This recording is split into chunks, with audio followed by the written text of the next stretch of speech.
I'm having a chat with the principal clarinetist of the Santa Barbara Symphony, Donald Foster.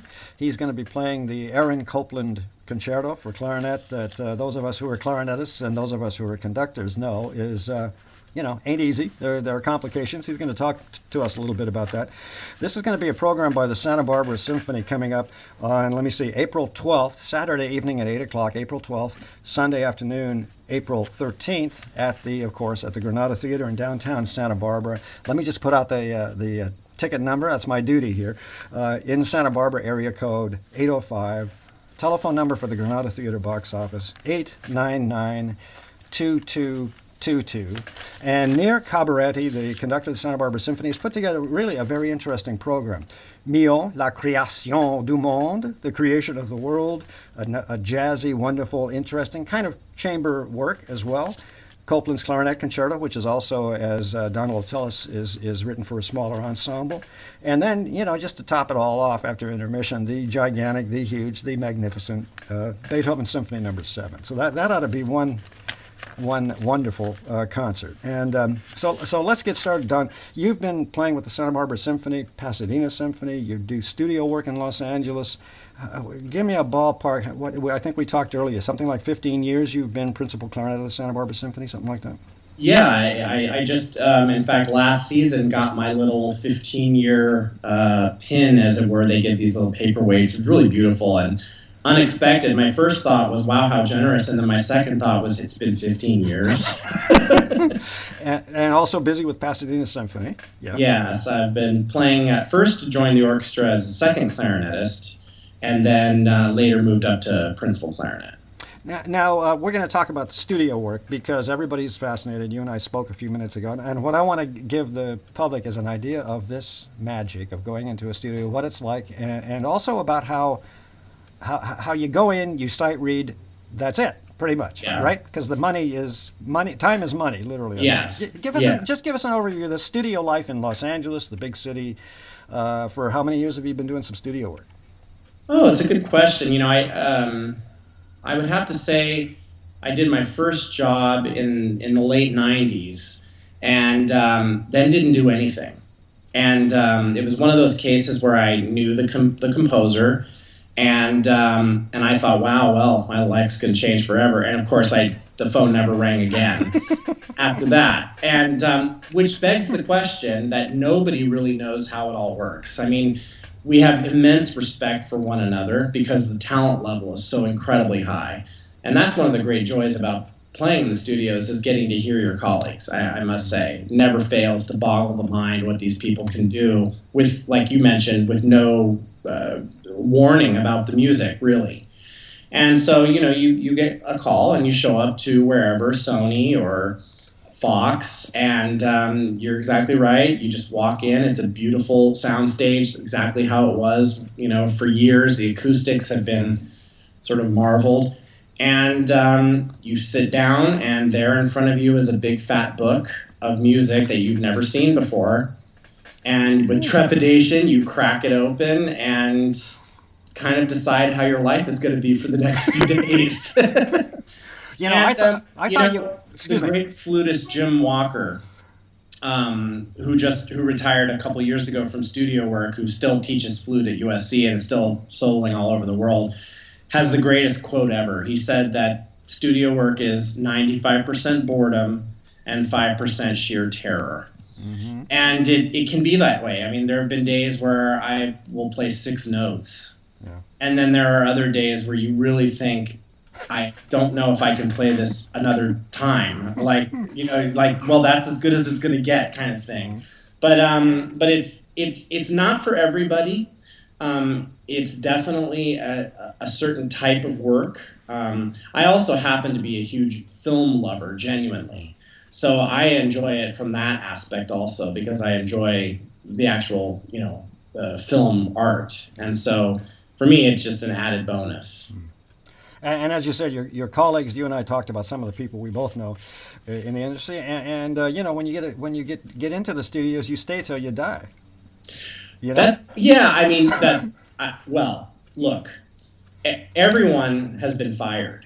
I mean, because the way it works is you're representing a contractor who is representing a client, basically. And you have to leave kind of your ego at the door. You have to have a certain amount of confidence, obviously, but there has been numerous occasions where things just, for whatever reason, it's not a good marriage. And but you're right. With any luck, the phone will ring again. I mean, but I can't get into too much detail for fear of alienating myself. But there's one particular composer, for example, who's so famous for deciding, quote unquote, that he wants to use somebody else, that there's a running joke saying, "Oh yeah, I was fired by him last time." And well, maybe it's your time this time to be fired. And you just kind of have to have an air of humor about it. Otherwise, it's the kind of thing that'll just drive you nuts.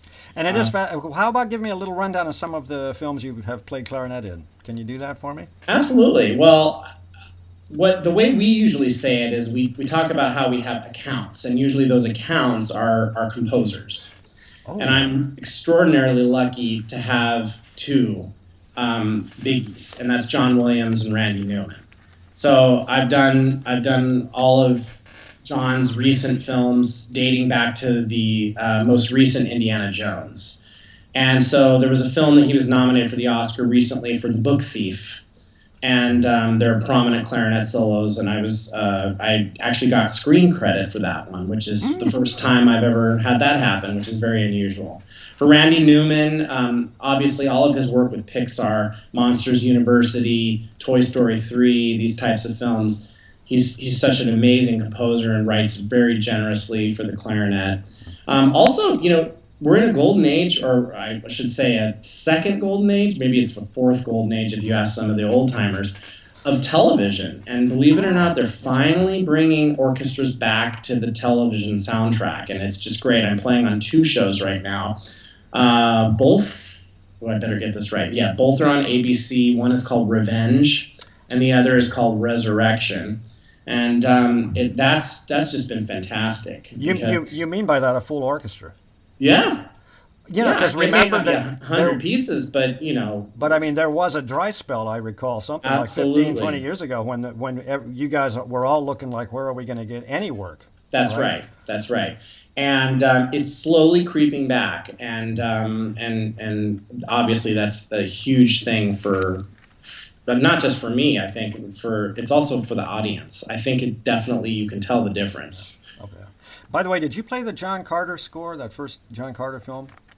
I think no. I did. Okay. I was just wondering, because everybody all the people I know who played in that orchestra, they were so excited, they were convinced that one was going to have 2 or 3 or 4 sequels, and right down the drain. Let's talk a little bit about the Copeland Clarinet Concerto. I looked at the score when I was a kid, a conducting student in London. Scared me to death as a conductor. It's very, very tricky, let alone the clarinet part. Tell me a little bit about that concerto. Well, it's one of the seminal clarinet pieces, right? And it's a unique situation because this was commissioned by Benny Goodman, and Benny Goodman, at a time was commissioning a bunch of, quote, classical composers to write him pieces. And when it came up for Copeland, this piece is really fantastic. And when you learn the piece, Copeland himself mentioned a couple of things. He knew that he wanted to have something, quote, jazzy. He didn't know what. He also decided that he wanted to have, some kind of cadenza. But then what really sort of befuddled him was how to start the piece. And he ended up writing the most beautiful thing, and at least even he said it was one of the most beautiful things he'd ever written, as the opening slow, what he called a pas de deux between the clarinet and the orchestra. And it truly is like a waltz dance, very slow, but it's just stunning. In the second half, of course, when it's lively, you mentioned the difficulty. Of course, it's not only technical, but it's also rhythmically very challenging. Lots of meter changes, and then just from part to part, since it's only written for strings, piano, harp, and clarinet, it's very intimate. So there's really not a whole lot of room for error. Yeah. And that's what I remember as a conducting student. All those meter changes scared me to death. I think you mentioned before we went on air, it's almost in a way a little easier for the clarinetist to play than for the conductor to conduct. Right. Well, I'll tell you. I've actually done this piece with Santa Barbara with Giselle Bendor. Oh, really? Yeah. And I remembered then even. Because, we don't get to solo a whole lot, clarinetists. And when we do, it's usually playing Mozart, which, of course, is one of the great pieces ever. And that piece I do from memory, not the Copeland. And even though I probably have it memorized, there's too many potential things that might have to, you might have to suddenly let her be.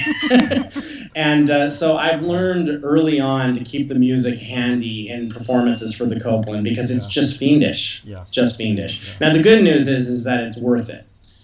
Some pieces are so difficult that, what's the point kind of thing. But I think that this is worth it not only for the performers but for the audience. Yeah, good.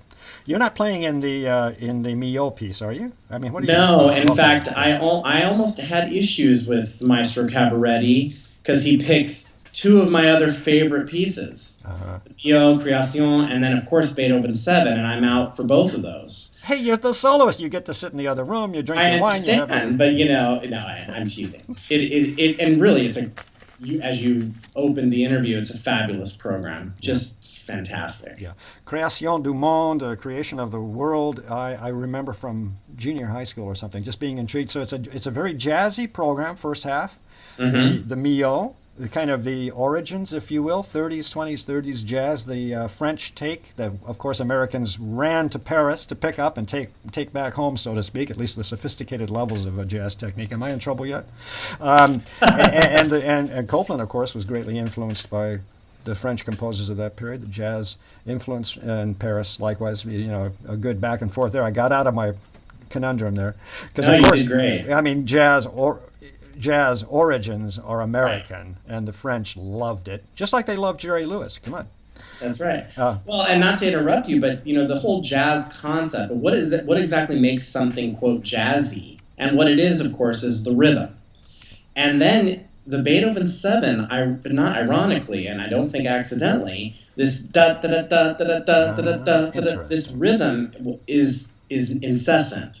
And so you could argue that it was not necessarily a jazz foreshadowing, but it definitely was a rhythmic experiment. And it's just phenomenal. Why didn't I think of that? That's absolutely brilliant, and it speaks also to I love Nir Cabaretti's programming. It's none of it is just thrown together. He's a very thoughtful programmer, and that's very interesting. It never occurred to I've been trying to figure out what is this connection to Beethoven 7, and you just hit the nail right on the head. Thank you. Oh, glad I could be of help. So here's the question. I was a clarinetist. We talked. I wanted to play flute. Somebody stuck a clarinet in my face because they thought it was more masculine. Give me a break. This is the late 50s. I played pretty good. I loved being a second clarinetist. The range is nice. You don't have to sweat too much, all that high register stuff. And then I went to Cal Arts. I was conducting, founded the Youth Symphony here, but I went to Cal Arts, and Richard Stoltzman, whom I started to study clarinet with, announced that we were all going to learn how to make clarinet reeds. And that's when, as I've said, I think, it was Nick Daniel, the oboist I spoke to a week or so ago. That was when I said, enough. But Nick said, there was a time when I was X years old, 8 or 9 or something, when my Grammy said, you will play the oboe. Now, do you have any experience like that? Did somebody say you will, or were you just totally turned on to the instrument as a kid? No, it's such a non-romantic story. In fact, it's laughable. I had for some reason, there was no orchestra in my junior high school, so we were only allowed to sign up for band. And I remember that when I was told, well, you'll have to be renting your instrument, I remember my mom and I went to the local music store, and I just couldn't believe how expensive everything was. I had no clue, right? And so I just felt guilty. And in no way were we poor, but we certainly weren't wealthy either. But I just felt like, oh my gosh, these are ridiculous. And so I ended up going between the clarinet or the trumpet, literally because they were the cheapest to rent. That is so unromantic, as you said. I wish I had some sappy story. Now, the good news is that I have been in love with the orchestra ever since I could remember. I mean, I remember being 4 years old and having this one particular coloring book that had orchestral instruments, and I was obsessed with that thing. Long after I had finished coloring them, I was obsessed with that book. And I remember, when PBS used to broadcast much more frequently orchestral things, glued to that stuff when I was 5, 6 years old. I also had a neighbor who was a concert pianist who was getting her doctorate at USC, who would constantly be practicing. And my mom, I don't remember this, but my mom said very often when she couldn't find me, she knew where I was. I would be sitting on the front porch of this house listening to the woman practice. So I was obsessed with music from as long as I can remember. Yeah. Who'd you study with at USC, clarinet? For my undergrad, it was with Yehuda Gilad, who's probably the world's most sought-after clarinet teacher at the moment. And then for my master's, Michel Zukovsky, who's principal of the LA Phil. Because I'm trying to, it left my head, so I can't go there. But the other clarinet teacher at USC was Mitchell Lurie. There we go, Mitchell Lurie. Yeah. And I was fortunate enough to work with him a number of times before he passed. It was great because the year I got into USC was his last year there, and so not enough time to give the man as many superlatives as he deserves. Just a phenomenal artist and man. And I studied clarinet with him, took a couple lessons, and once again realized conducting was the way. So, I think we've about covered it. You've enlightened us about the studio environment. It's an amazing world down there in Los Angeles, the studio world, and everybody knows it. I'm going to put up the little clip of the NBC theme. Okay. Are you playing that one? I think because it's under your name. It comes up. The nightly news one? Yeah, the nightly news theme. Yes. It's a beauty. You never hear the whole piece. Yeah. And John Williams is conducting, and let's assume it's going to be right underneath this interview that you're in there playing. I think they show the clarinets kind of at a side angle. I couldn't figure out where you were or what you were, but anyway, just to give people an idea of the magic of the studio world, may I congratulate you. That's a beautiful way to make a living. Oh, it's fantastic. I will say one other thing. I know we're short on time. Yeah, no, go. But don't forget that I also involve a lot of my time in teaching. But it's not the type of teaching that I think most of my colleagues have. I teach at a small community college in Moreno Valley, which is sort of near Riverside, halfway between Riverside and Palm Springs. And actually, I teach courses for non-majors. And this is truly my hidden love, if you want to know the truth. A long time ago, I kind of gave up the idea of teaching clarinet because it was very, let's just say, unfulfilling. It was a bit depressing. But then the idea to have students like me. Well, I didn't, I'm sure. But the idea now of teaching music appreciation or film music appreciation or music fundamentals to non-majors has totally rejuvenated my mantra with teaching, and I love it, and that's my other secret love. So between that and playing, I have carved a path, and so I thank you for the well wishes. That's by nice. the way, carving a path, very important. And by the way, you obviously now I remembered that you were teaching at Moreno City College or junior college, but I had no idea what. And you're providing a great service. You're helping people who are not really necessarily going to pursue music to understand better. Right. This art of ours, and why all of us are crazy enough to, make that decision. It's a big decision. It's not getting rich on the stock market, Oh no, it's woefully unpredictable, as obviously, and obviously there's some practical things. Teaching offers me some stability, benefits, blah blah blah, but also it's an incredibly rewarding experience. And again, not just because of the students, but also the colleagues. I mean, the number of phenomenal colleagues I have teaching in all sorts of disciplines in all different fields. It's just really great to be part of that kind of academic environment and doing sort of, this is what I preach, basically. Well put, actually, and well done, and may I salute you and thank you, because that is the whole paradigm change that we're dealing with. We have to kind of reignite interest in this so-called classical music. Absolutely. In the arts. I mean, it's tough. Okay, I got to do the run through, and then we're done. Thanks again for giving me a little time. I guess you're off to go somewhere, do something in a bit. Santa Barbara Symphony. the weekend of April 12th, Saturday evening at 8 o'clock, and Sunday, April 13th at 3 o'clock in the afternoon. Santa Barbara Symphony, near Cabaretti, conducting a very interesting program. I've never seen the Mio Creation of the World live, so I can't wait to see this. Mio, Création du Monde. I've got to practice, my French a little bit. Copeland Clarinet Concerto, intermission, and then slam bam, the incredible, I love that symphony. That's really one of my favorites. Beethoven Symphony No. 7. It's going to be a very, very exciting program. Tickets. I know a lot of people in Southern California watch this little interview show, I guess you'd say. So let me just give you the phone number in Santa Barbara. It's area code 805-899-2222. And as everybody knows, you come up, you have a lovely meal in downtown Santa Barbara, the weather's gorgeous, and then you catch a symphony concert in the Santa Barbara's little opera house, the Granada Theatre. So it's going to be a wonderful weekend of concerts. I hope many, many people will take me up on this offer and see this. How come I forgot your name? Don Foster, clarinetist, principal clarinetist of the Santa Barbara Symphony, getting a chance, as he said earlier. It's not often that they pull him out of the wind section and give him a chance to stand up in front of the orchestra, the Copeland Clarinet Concerto. I want to see that too. I want to just see how much near Cabaretti has to sweat through that one. I really want to see that. Don, thanks very much for giving me some time. Appreciate it. Oh, it's my pleasure. Thank you so much. This is fantastic. Okay. See ya. Bye. Take care.